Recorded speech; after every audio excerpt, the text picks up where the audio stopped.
Bienvenue dans cette nouvelle vidéo dans laquelle on va voir comment compléter efficacement une fiche produit de manière à ce qu'elle soit non seulement utile aux visiteurs de votre site, de manière à les conserver le plus longtemps sur votre site et à leur donner un maximum d'informations, mais aussi et surtout utile à Google qui, par une fiche produit bien complète avec un bon contenu éditorial, sera d'autant mieux référencée et positionnée par rapport à vos concurrents que vous aurez une richesse dans les contenus que vous mettrez sur votre fiche produit.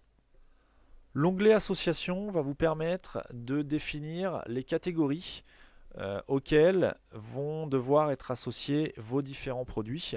Vous allez pouvoir également, par cet onglet, ajouter des accessoires correspondant vraiment à votre produit, spécifiquement à votre produit, et définir soit une marque ou un fabricant, le fabricant de votre produit.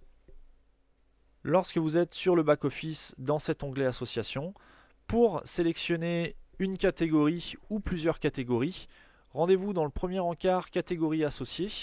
Donc si vous arrivez et que vous ne voyez pas l'arborescence complète de votre site, cliquez simplement sur ouvrir tout. Cela aura pour effet vraiment de dérouler tout le contenu de votre arborescence. Donc si vous avez beaucoup de catégories comme là c'est le cas, c'est pas forcément très pratique de s'y retrouver. Donc pour naviguer plus précisément dans votre arborescence, réduisez tout et cliquez sur le petit dossier. Et là, vous allez pouvoir ouvrir les dossiers un par un. C'est beaucoup plus simple pour s'y retrouver, à savoir que là, on a coché l'onglet, la catégorie cadeau et catalogue complet et accueil, ce qui va avoir pour effet de mettre le produit cœur peluche dans ces trois catégories que sont la catégorie accueil, qui est la catégorie de base de votre catalogue, dans la catégorie cadeau et dans la catégorie catalogue complet. Vous pouvez intégrer votre produit dans plusieurs catégories et plusieurs sous-catégories pour éviter ce qu'on appelle le contenu dupliqué qui est pénalisé par Google. Je vous invite à ne sélectionner qu'une seule catégorie ou sous-catégorie pour chaque produit, sauf si vous avez des notions avancées en termes de contenu dupliqué et que vous savez exactement ce que vous faites.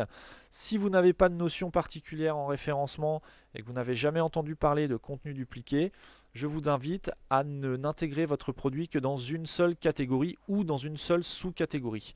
À savoir que vous pouvez toujours activer la catégorie accueil qui n'aura aucun impact sur un mauvais référencement ou sur un éventuel contenu dupliqué. Donc là, je vous invite vraiment à ne pas cocher deux catégories comme là c'est le cas. Vous pouvez également définir une catégorie par défaut. Donc la liste déroulante va être constituée des différentes cases que vous aurez cochées ici. La catégorie par défaut doit être la catégorie qui correspond le mieux à votre produit. C'est vraiment celle qui fait foi si PrestaShop doit rechercher votre produit dans une catégorie spécifique.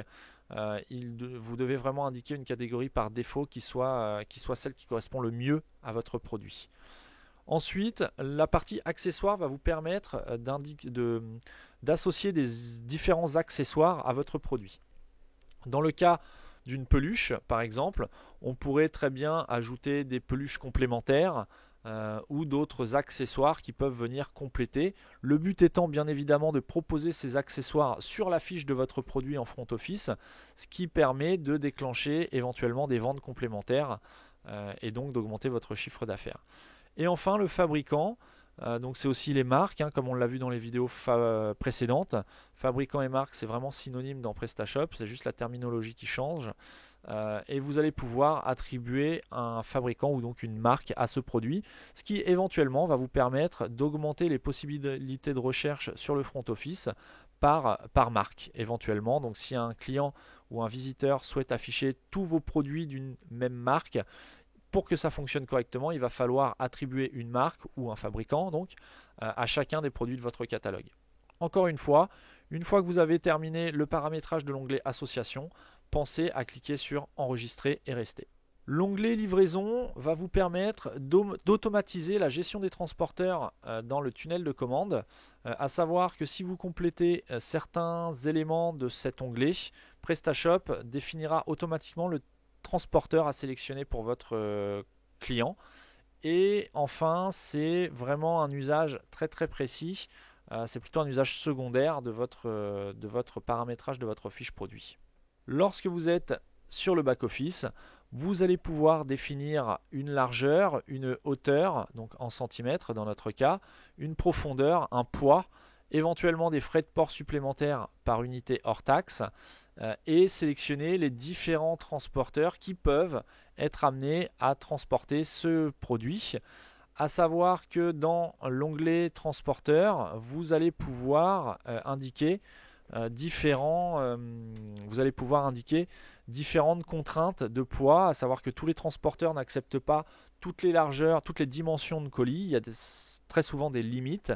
Donc en indiquant les dimensions de vos colis ici et en paramétrant correctement vos transporteurs dans l'onglet transport puis transporteur, PrestaShop saura si votre produit peut être livré par tel ou tel transporteur. Donc là, c'est vraiment une utilisation très très poussée de votre catalogue. Ça prend vraiment beaucoup de temps de tout renseigner. Mais si vous prenez le temps de faire cela, votre tunnel de commande sera également complètement automatisé et vous allez peut-être passer beaucoup de temps à compléter votre fiche produit, mais vous allez en gagner sur le long terme dans la mesure où c'est PrestaShop qui définira automatiquement les transporteurs qui sont le plus à même de transporter et de livrer les colis choisis par vos clients.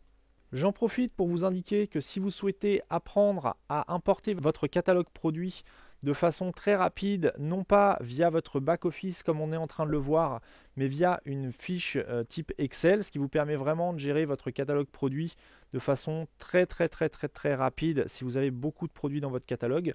Je vous invite à cliquer sur le petit i pour information juste en haut de la vidéo qui va vous rediriger vers la formation que j'ai mise en ligne, formation vidéo, qui vous explique justement comment gérer intégralement votre catalogue de produits, de catégories, de fournisseurs, de marques, de fabricants via des fiches Excel. Si vous avez aimé cette vidéo et que vous souhaitez en savoir plus sur l'utilisation de PrestaShop, abonnez-vous dès maintenant à ma chaîne YouTube en cliquant juste ici. Ça vous permettra de recevoir en avant-première mes prochaines vidéos. Vous pouvez également me suivre sur Twitter ou sur Facebook et télécharger le guide gratuit qui vous explique comment améliorer l'expérience de vos utilisateurs et le conserver le plus longtemps possible sur votre site internet de manière à augmenter votre taux de transformation.